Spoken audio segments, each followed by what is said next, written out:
শয়তান কোনো ঘুষ খায় না, শয়তান আমাদেরকে ধোঁকা দেয়।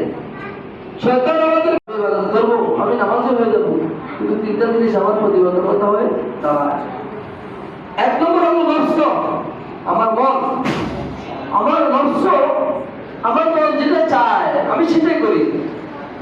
আমার মন চায় যে আমি এই কাজটা করবো, আমারটাই ঠিক, আমি যা করি তাই ঠিক, কারো কথা ধরি না, কারো কথা মানি না।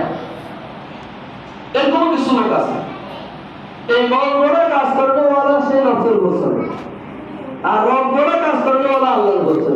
বিশ্বাস রেখে চলে। তার মানে মন চাই জিন্দিগি গঠন না করে রব চাই জিন্দিগি গঠন করলে ওই ব্যক্তি আল্লাহর রুবুবিয়তের উপর ইস্তেকামত আছে বলে বোঝা যাবে। আল্লাহ যে বলছে আমার উপর ইস্তেকামত, আমাকে যে রব স্বীকার করছে সে যেন ইস্তেকামতের সাথে থাকে, তার জন্য সুসংবাদ দেওয়া হয়েছে। দ্বিতীয় নম্বর হলো আমাদেরকে শয়তান কোনো ঘুষ খায় না, শয়তান আমাদেরকে ধোঁকা দেয়। শয়তান আমাদেরকে ইস্তেকামতের উপর থাকার, আল্লাহর রুবুবিয়তকে স্বীকার করা থেকে দূরে সরানোর জন্য সে সবসময় তার মিশন, তার কাজ চলতে থাকে।